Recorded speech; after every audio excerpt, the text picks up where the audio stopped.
ऋतः प्रवर्तन्ते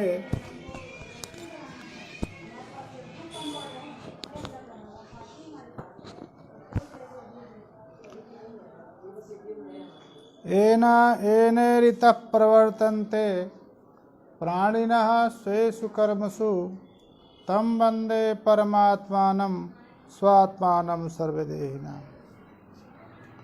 नमो नवघनश्याम कामकामितदेहिने कमलाकामसौदाम करणकामिभुगेहिने। संस्कृत शौर्यम आमुख पटल के संवाहक पंडित राजकुमार जी एवं वेदांत शास्त्र के अध्येता सुधीगण, पंचदशी का चौथा प्रकरण द्वैत विवेक प्रकरण चल रहा है। इसमें द्वैत विवेक प्रकरण में द्वैत प्रपंच से आत्म तत्व का विवेक प्रतिपाद्य विषय है। उसके पहले द्वैत स्वरूप का निर्वचन कर रहे हैं ताकि द्वैत स्वरूप के ज्ञान पुरस्सर अद्वैत तत्व का विवेक किया जा सके। उसी प्रकार से इसमें द्वैत के प्रपंच के दो स्वरूप बताया, एक ईश्वर श्रेष्ठ, एक जीव श्रेष्ठ। उसके उदाहरण भी बताया है, जैसे ईश के द्वारा श्रेष्ठ एक ही स्त्री में तत्तद संबंधी कृत व्यवहार, किसी की भगनी, किसी की पत्नी, किसी की पुत्री, किसी की पतोहू एवं किसी की माता, एक ही पत्नी में जीवकृत व्यवहार अनेक होता है। यह एक ही मासमयी सृष्टि स्त्री की जो की गई वो ईश्वर ने किया, और उसमें माता, बहन, भगनी आदि का जो व्यवहार है, जो स्वरूप है, उसमें वो जीव श्रेष्ठ है। इसी प्रकार से घटादि पदार्थों में ही बता रहे हैं, सत्येवं विषयौ दो अस्तः घटौ घटौ मृण्मय धीमयौ। मृण्मयो मानमेयः स्यात् साक्षी भासस्तु धीमयः। इसी प्रकार से एक ही घट के दो स्वरूप हैं, दो विषय। घट दो प्रकार से विषय हो रहा है, एक मत विकार हो करके विषय हो रहा है और दूसरा बुद्धि का विषय हो रहा है। जिस प्रकार से दृष्टांत एक पूर्व में दिया था कि एक ही मणि, ईशकृत मणि, जिसको प्राप्त करना चाहता है, जो प्राप्त करता है, जो उसको प्रिय है, जो प्राप्त करने की इच्छा करने पर भी उसको प्राप्त नहीं होती, वो अप्रिय है।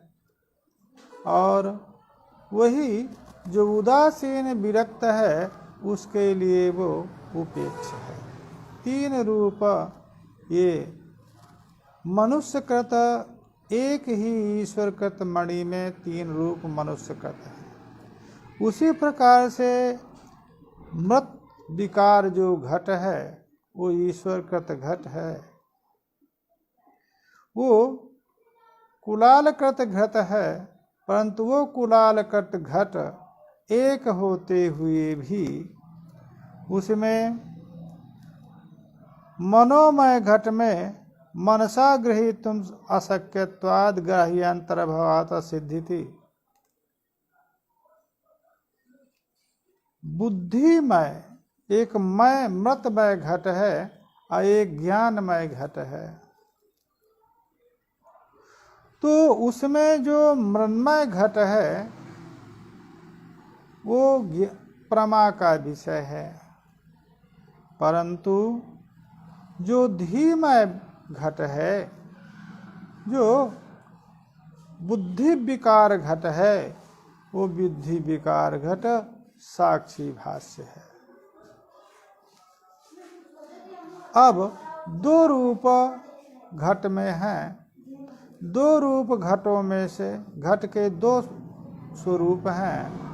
एक बुद्धि विषयीभूत घट, बुद्धि में बैठा हुआ घट, दूसरा मृत से निर्मित घट।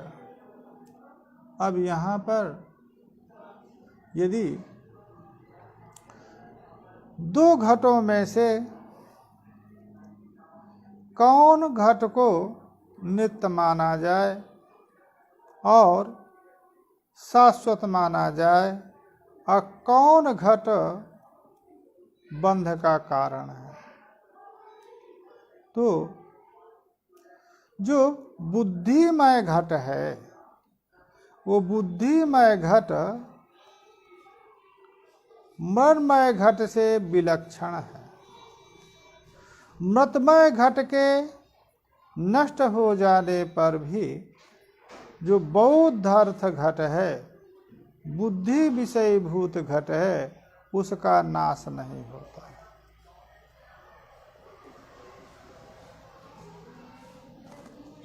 और बंध का कारण कौन है, तो बंध का कारण बुद्धि विषयीभूत पदार्थ बंध का कारण है। अन्वय व्यतिरेकाभ्याम धीमयो जीव बंधकृत। क्योंकि बाह्य घटों के न रहने पर भी जो बुद्धि का जो घट है वो घट विद्यमान रहता है।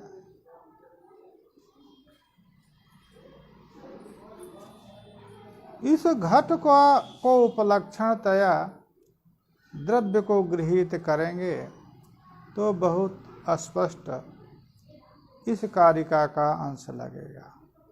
दो प्रकार के द्रव्य हैं। एक द्रव्य जो बैंक आदि में जमा है या गृहादि में रखा हुआ है, एक द्रव्य वो है। दूसरा द्रव्य मेरे पास इतना पैसा है, बैंक में इतना है, घर में इतना है, ये बुद्धि विषयीभूत द्रव्य है। अब बुद्धि विषयीभूत द्रव्य बंध का कारण है कि जो बैंक आदि में रखा हुआ द्रव्य है वो बंध का कारण है। अब देखिए, बैंक में जो रखा हुआ पैसा है या घर में जो रखा हुआ पैसा है, वो यदि बैंक ने हड़प लिया, घर में रखा हुआ जो है उसको किसी चोर ने चोरित कर लिया, चुरा लिया, परंतु आपको ज्ञान नहीं है। जब आपको ज्ञान नहीं है कि मेरा पैसा तिजोरी में जो रखा था नहीं है, तो आपके पास वो पैसा न रहने पर भी वो द्रव्य मेरे पास है, इतना द्रव्य, ऐसा सोच करके समझ करके आप सुखी होते हैं। तो बाह्य द्रव्य नहीं है, बाह्य द्रव्य तो आपके पास जो रखा हुआ था उसको किसी ने चुरा लिया, परंतु वो चोरित हो जाने के बाद भी आपकी बुद्धि में यदि ये अभिमान है कि मेरे पास इतना द्रव्य है तो आप सुखी हैं। बाह्य द्रव्य नहीं है परंतु बुद्धिस्त है, सुखी है। दूसरे प्रकार से आप लीजिए, आपके घर में रखा हुआ ही पैसा भ्रमवशात कहीं पर आप ऐसी जगह रख दिए कि नहीं मिल रहा है, घर ही में पैसा है। तो बुद्धिकृत जो द्रव्य है वो बुद्धिकृत द्रव्य की मेरे पास अब पैसा नहीं है, ये बुद्धिकृत द्रव्य का अभाव हो गया, आप दुखी हो रहे हैं। जो आपका बाह्य द्रव्य है आपके यहाँ ही रखा हुआ है, परंतु भ्रमवशात आपको प्राप्त नहीं हो रहा है, तो आप मेरे पास द्रव्य नहीं है, मैं कंगाल हो गया, आप दुखी होते हैं। कौन सा द्रव्य नहीं है? बुद्धिस्त द्रव्य नहीं है, बाह्य द्रव्य तो आपका रखा ही है। इस प्रकार से जो विषय है वो मनो विषय ही जीव के बंध का कारण है। उसको आगे और स्पष्ट करेंगे, क्योंकि यहाँ पर घट का दृष्टांत दिया था तो बहुत स्पष्ट नहीं हो रहा था, इसलिए घट को आप द्रव्य के रूप में मान करके चलें। असत्यपि च बाह्य अर्थे स्वप्नादो बाध्यते न रहा, समाधि सुप्ति मूर्छासु सत्यपि अस्वनि न बद्धते। अब लीजिए, स्वप्न आदि में कोई भी विषय नहीं रहता है, मनोविकार है, मनोमय विषय है, परंतु उस मनोमय विषय में मनुष्य को प्रसन्नता होती है, मनुष्य को दुख होता है। उसी स्वप्न में कोई आपके वांछित वस्तु की प्राप्ति हो जाती है जिसकी आप कल्पना भी नहीं कर सकते हैं, ऐसे राज्य वैभव आदि मिल जाते हैं, प्रसन्नता होती है। और जो आपके पास है परंतु स्वप्न में यह प्रतीति हो जाती है कि वो नष्ट हो गया है, तो दुख होता है। बाह्य अर्थ नहीं है परंतु स्वप्न में जो मानस अर्थ है, मनोमय जो अर्थ है, उससे मनुष्य बंधित हो जाता है, उससे बंध में आता है, सुख दुख का अनुभव करता है। दूसरा ले लीजिए, समाधि में या सुषुप्ति में या मूर्छा में, इन तीनों समाधि, सुप्ति और मूर्छा अवस्था में बाह्य जो आपका पदार्थ है वो पदार्थ के रहने पर भी कोई बंध नहीं होता है। दुख के कारण विद्यमान रहने पर या सुख के जो कारण विषय हैं, सुख के कारण विषय जो पदार्थ हैं, दुख के कारण विषय जो पदार्थ हैं, वो विद्यमान रहते हैं बाह्य रूप में, परंतु समाधि में कोई बंधन नहीं रहता है, तद विषय कोई सुख दुख की प्रतीति नहीं होती है, सुषुप्ति में या मूर्छा में। इसलिए निश्चित हो गया कि जो बाह्य पदार्थ है वो बाह्य पदार्थ बंध का कारण नहीं है, अपितु मानस पदार्थ जो है, मनोमय पदार्थ है, वही दुख का कारण है। इसको और स्पष्ट कर रहे हैं।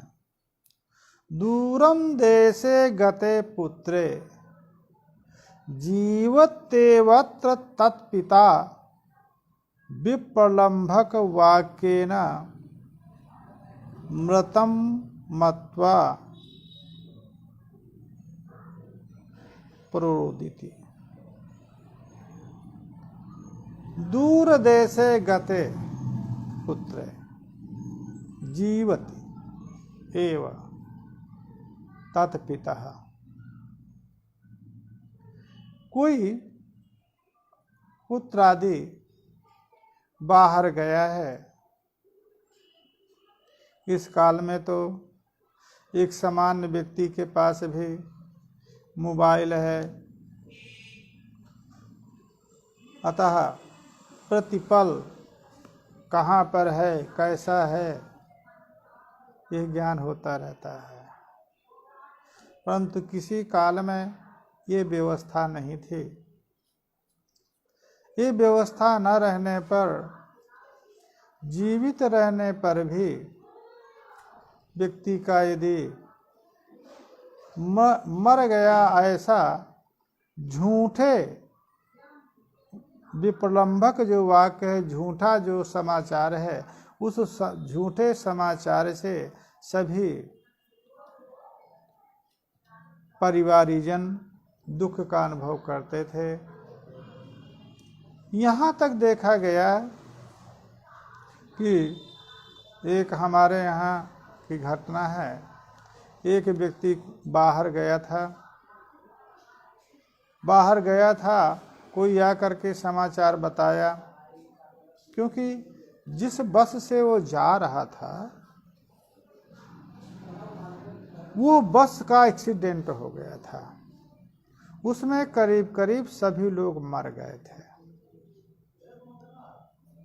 ऊंची खाई से गिरी थी, कोई व्यक्ति उसमें नहीं बचा था। अब ये बात सबको मालूम थी कि उस बस में वो गया है, इसलिए मर गया निश्चय है। अतः उसकी लाश तो नहीं मिली, परंतु उसका जो समानतया पुतला बना करके उसका क्रियाकर्म हो रहा था।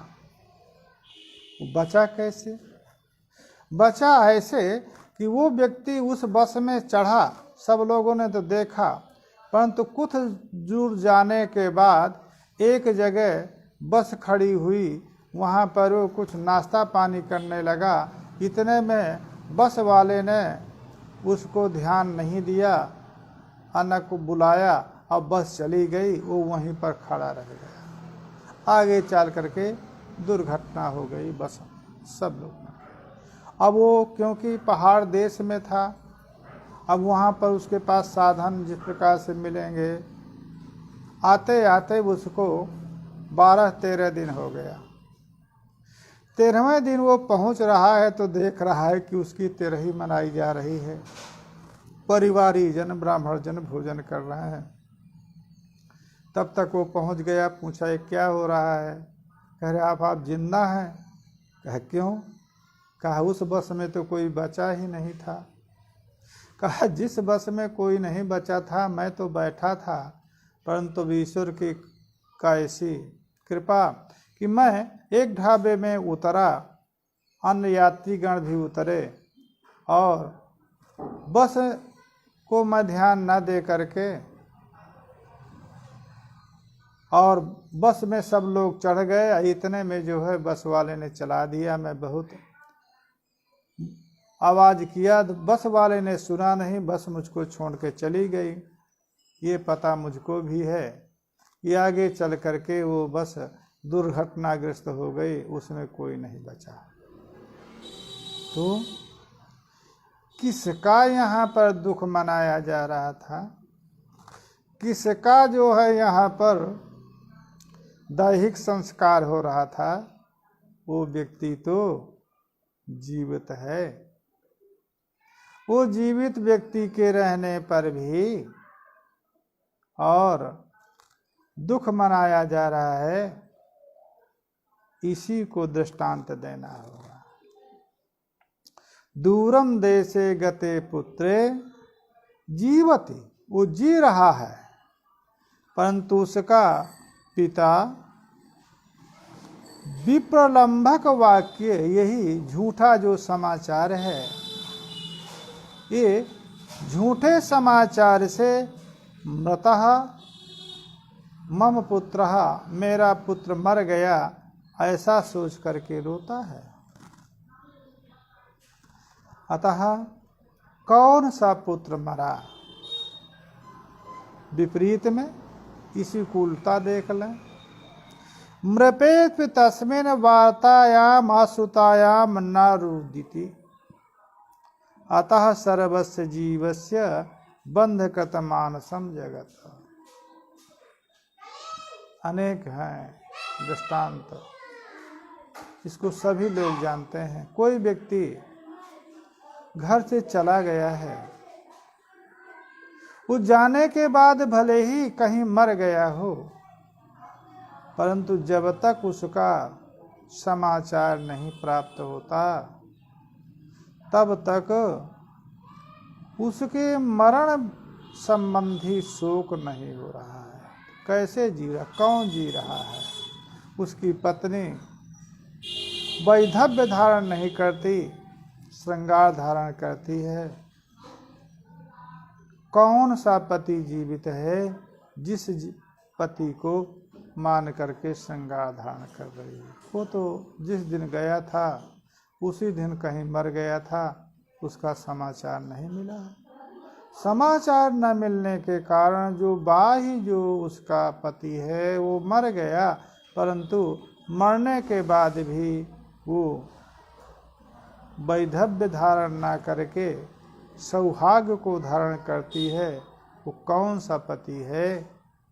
वो पति मानस पति है। मानस पति नहीं मरा है। वही जीवित रहने पर भी झूठे वाक्य से मर गया तो शोक है, और वही जीवित मृत हो जाने पर भी यदि नहीं समाचार नहीं मिला तो वो जीवित है। अतः ये जो जीवित है मरने के बाद अथवा जीवित रहने पर भी जो मृत है, ये कौन है? ये जो है मानस है, और जो मनोमय है, यही मनोमय ही दुख और सुख का कारण है। अतः सर्वस्य जीवस्य बंधकृत मानसम जगत। सभी बंध का कारण मानस जगत है, बुद्धिकृत जगत है। जिस प्रकार से अन्य भी जब बुद्धि में नहीं है जो विषय, वो बाह्य कितना भी विषय रहने पर भी दुख का कारण नहीं है। करोड़ों अरबों रुपया है, परंतु यदि उस रुपये को बुद्धि में नहीं रखते हैं तो तत्कृत अभिमान सुखादि नहीं है। अत्यंत दरिद्रता रहने पर भी अपने दारिद्र्य का यदि अनुभव नहीं है तो दुख नहीं होता है। अतः जो मानस जगत है वो मानस जगत ही दुख का कारण है। अतः वेदांत शास्त्र के द्वारा जो मानस जगत है, ये मानस जगत की ही निवृत्ति का साधन वेदांत शास्त्र है। अद्वैत आत्म तत्व ज्ञान हो जाने के बाद जो बाह्य संसार है, ये बाह्य संसार में कोई परिवर्तन नहीं होता है। इसमें मिथ्या जगत में संसार में मिथ्यात्व बुद्धि अतात्विक बुद्धि हो जाने पर भी जो जैसा पदार्थ है वो वैसा ही रहता है। अतात्विकता ज्ञान का फल ये होता है कि तद विषयक वासना की निवृत्ति हो जाती है। वो वासना की निवृत्ति हुई तो जो वासनामय जगत है वो वासनामय जगत की ही निवृत्ति होती है। क्योंकि जब तक हम उसको सत समझ रहे हैं, शाश्वत समझ रहे हैं, तब तक तद विषयक वासना के कारण मनोमय है। जब अतात्विकता का शास्त्र के द्वारा निर्णय हो जाता है, अतात्विकता जब ज्ञात हो गई, मिथ्यात्व ज्ञात हो गया, ये जगत अतात्विक है, यह प्रतीति हो गई, तो तद विषय वासना की निवृत्ति हो जाती है। वो वासना निवृत्त हो जाने पर मानस जगत नहीं रहता है। संसार जैसा भी रहे, मन में कोई संसार नहीं रहता है। विज्ञानवादो बाह्यर्थ वैयर्थ्यात् स्यादिति चेत नहीं हृदयाकाराम आधत्तुम बाह्य से अपेक्षितत्वात्। अब बात आ रही है विज्ञानवादः बाह्यर्थ वैयर्थ्यात् से कहा, तो फिर आपने कौन सी बड़ी बात कही है? आप तो विज्ञानवादी बौद्ध के पक्षधर हो गए। क्यों? कहा यही तो बौद्ध कहता है। जो विज्ञानवादी योगाचार हैं, वो योगाचार का सिद्धांत यही है कि बाह्य जो वस्तु है वो बाह्य वस्तु कुछ नहीं है, अपितु जो विज्ञान है वो विज्ञान ही वस्तु है। वस्तु रूप विज्ञान है, उसका जो बाह्य भाषण है वो मिथ्या है। ये उनका सिद्धांत है। आप भी जो विज्ञान है, जो मनोमय विषय है, उसी को यदि बंध और मोक्ष का कारण मानते हैं तो आपका भी सिद्धांत विज्ञानवादी बौद्ध सम्मत हो गया। कहा ऐसी बात नहीं है, उनमें और हम में अंतर है। क्या अंतर है? कहा वो विज्ञानवादी जो बौद्ध है वो विज्ञान को क्षणिक मानता है और आलय विज्ञान और प्रवृत्ति रूप विज्ञान दो विज्ञान के स्वरूप मानता है, परंतु बाह्य वस्तु की कोई सत्ता नहीं मानता है। हम बाह्य वस्तु की भी व्यवहारिक सत्ता मानते हैं।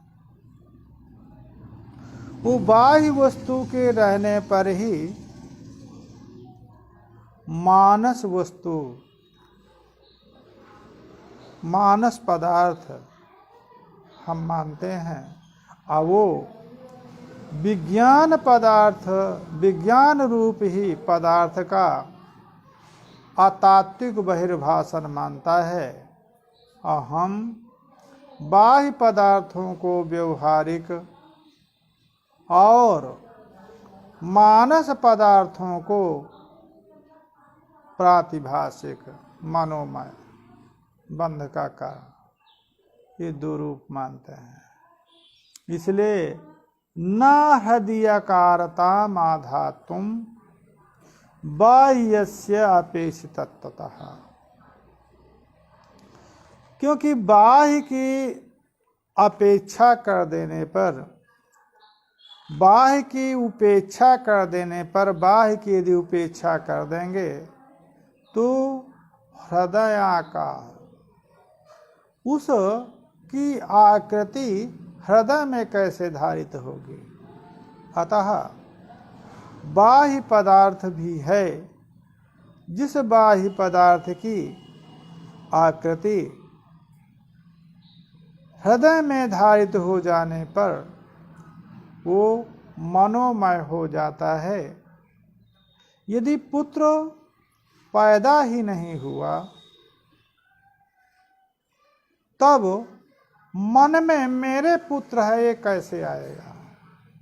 यतः पुत्र पैदा हुआ है, पुत्र का स्वरूप जानते हैं, बड़ा हुआ है, बाहर गया है, तो पुत्र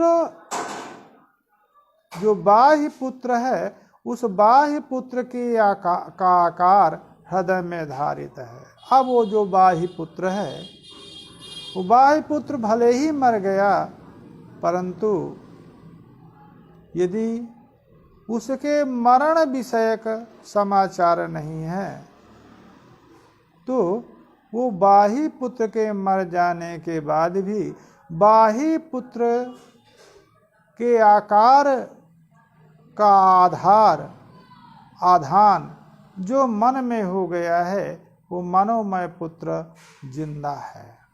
उसी प्रकार से उस बाह्य पुत्र के मर जाने के बाद भी मनोमय पुत्र जीवित है। इसलिए हमारा उनका जो कथन है वो भिन्न है। उनका कथन है विज्ञानमय ही वस्तु है, उसका जो बहिर्भाषण है वो मिथ्याभूत है, काल्पनिक है, हम दूसरा मानते हैं।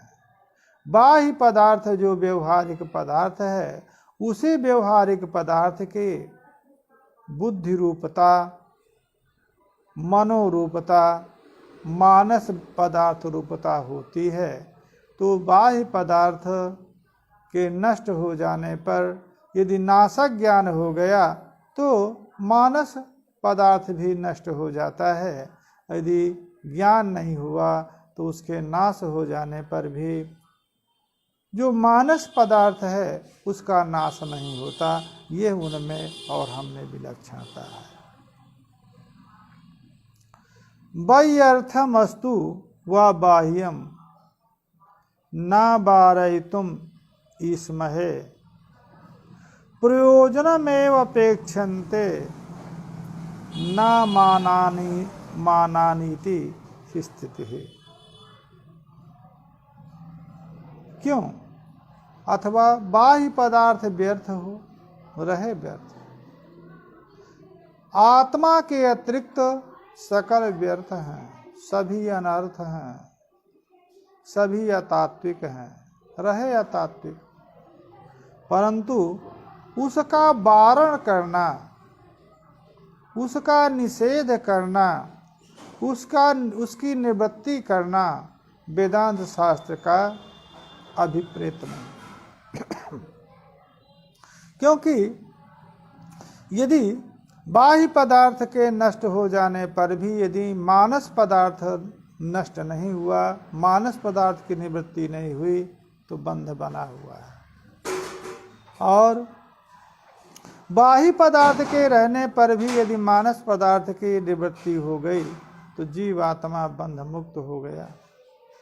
अतः उसका वारण वो व्यर्थ हो रहे व्यर्थ, हम उसको तात्विक नहीं कहते हैं, अतात्विक ही कहते हैं, व्यर्थ कहते हैं, परंतु उसका वारण हमको अभिप्रेत नहीं है। जीवकृत भी तात्विक नहीं है, आत्मातिरिक्त कोई तात्विक पदार्थ नहीं है, परंतु जो जीव कृत है, जो मानस संसार है, वो बंध का कारण है। अतः उसी की निवृत्ति का साधन वेदांत शास्त्र है।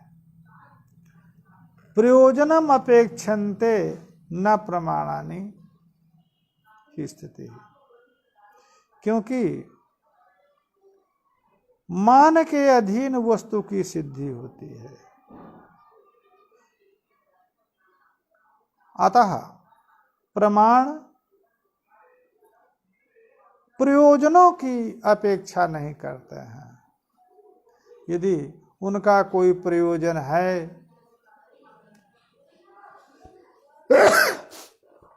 जिस वस्तु का प्रयोजन है तद विषय ही ज्ञान को प्रमा माना जाए। जिस वस्तु का प्रयोजन नहीं है तद विषय ज्ञान का प्रमा न माना जाए, ऐसा नियम नहीं है।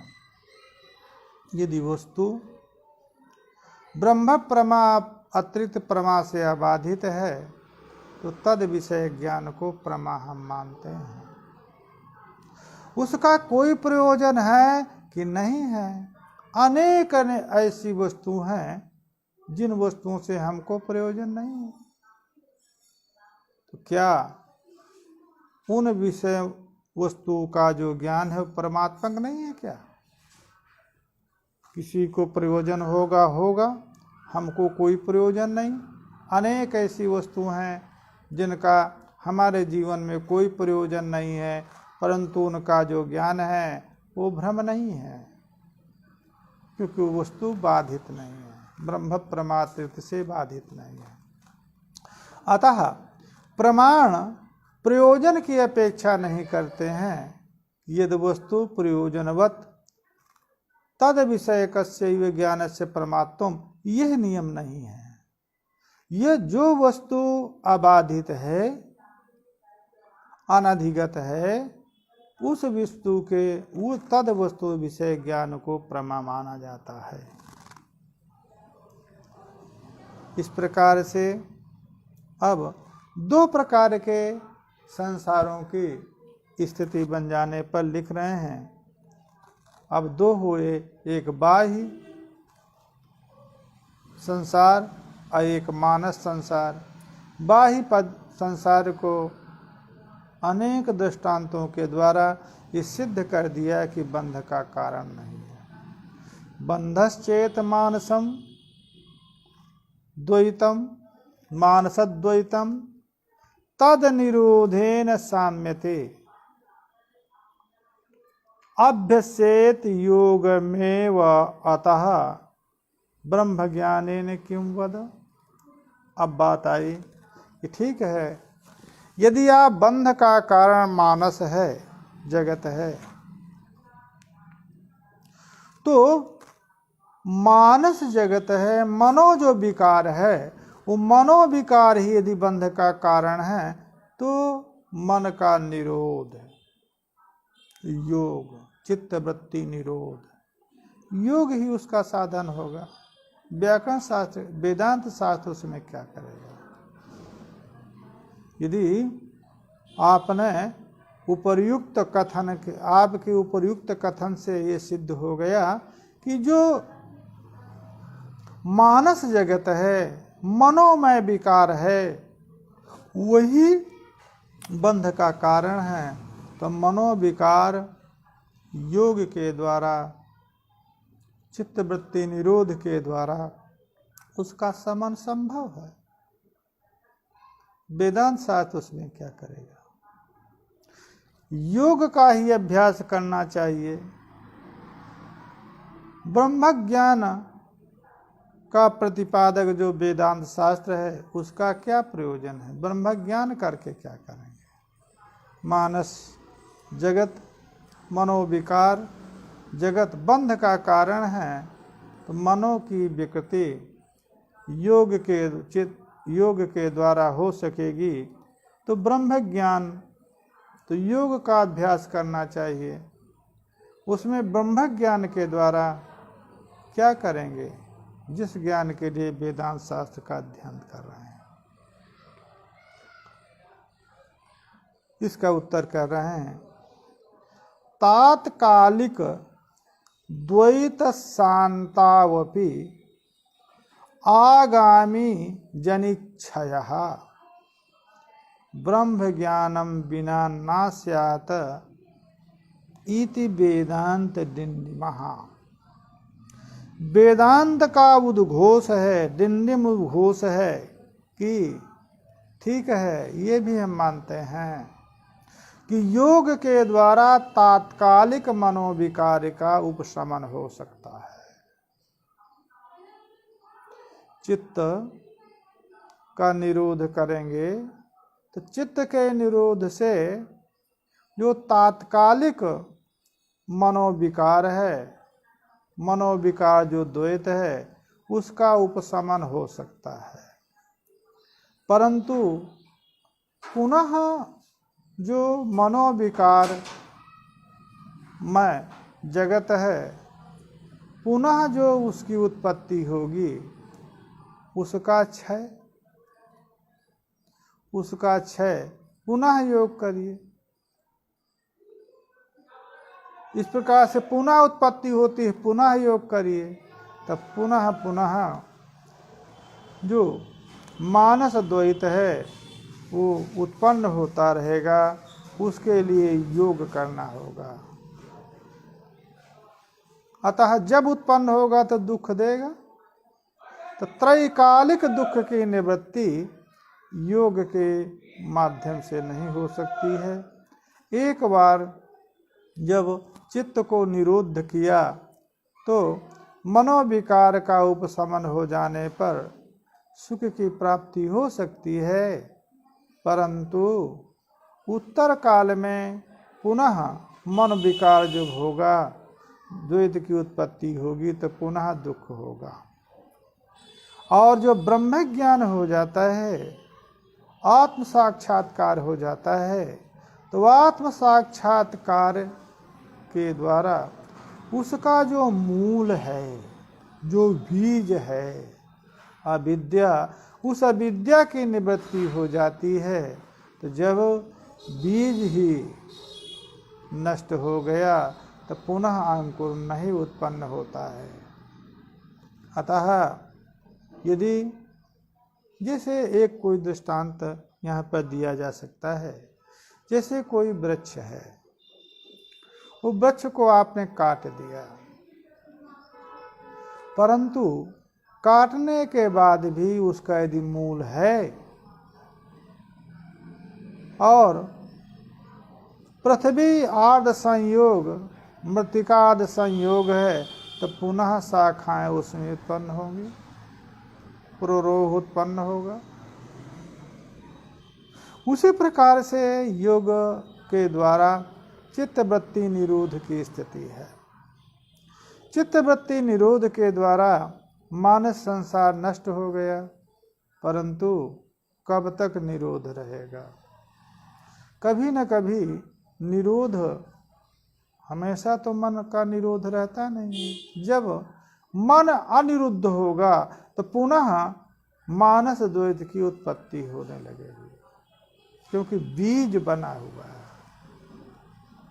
और जब आत्मज्ञान हो गया तो आत्मज्ञान से मूल, उसी प्रकार से वृक्ष को यदि जड़ के सहित, मूल के सहित यदि जड़ को, वृक्ष को नष्ट कर दिया जाए तो पुनः पुरोरोह नहीं होगा। अतः जो ब्रह्म ज्ञान है वो मूल जो कारण इसका अविद्या है, उस बीजभूत है, उस बीज का ही नाश कर देता है। अतः पुनः पुरोरोह नहीं होता। अतः वेदांत शास्त्र का ये दिव्यम घोष है कि ब्रह्म ज्ञान के बिना आगामी पुनः उसका जन्म ना हो, यह नहीं रुक सकता है। पुनः पुनः उसका जन्म होता रहता है। अनिवृत्तेपि ईश सृष्टे द्वैते तस्य मसात्मतां बुद्ध्वा ब्रह्माद्वयं बोधुं शक्यं वस्तुैक्यवादिना। और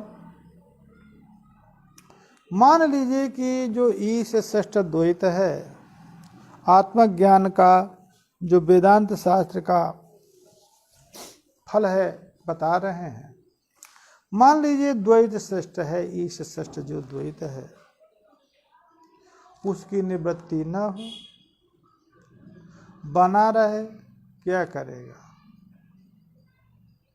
यदि उसमें मृषात्मता बुद्धि हो गई, मिथ्या बुद्धि हो गई, अतात्विकता बुद्धि हो गई, तब कब होगी? ब्रह्माद्वयं बुद्ध्वा, जब ये ज्ञान हो गया कि अद्वय जीवात परमात्मा भिन्न अद्वैत चिद रूप ही तत्व है, इसके अतिरिक्त सभी अतत्व हैं। इस ब्रह्म ज्ञान के द्वारा जब अद्वैत बुद्धि हो गई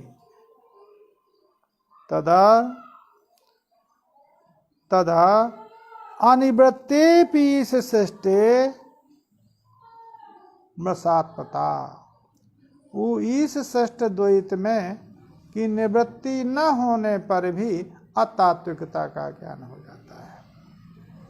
अतात्विक पदार्थ न तो लिप्सा का विषय होता, न सुख का विषय होता, न दुख का विषय होता है। जो अतात्विक है वो प्राप्त हो गया, मिल गया, भेटा गया, कौन सा सुख है तो किसी काम का है ये नहीं। और यदि नष्ट हो गया, जाने दीजिए वो कौन काम का था। तो उससे मिथ्याभूत पदार्थ के लाभ से, हानि से सुख और दुख नहीं होता। उसी प्रकार से जब ये ज्ञान हो गया कि अद्वैत आत्म तत्व ही वस्तु तत्व है, वास्तविक है, इसके अतिरिक्त जो ईश सृष्ट ये द्वैत है, ये अतात्विक है। ये अतात्विकता का ज्ञान हो जाने पर न तद विषय का राग होता है, न तद विषय का द्वेष होता है, न उसके प्राप्ति से सुख होता है, न उसके प्राप्ति से दुख होता है।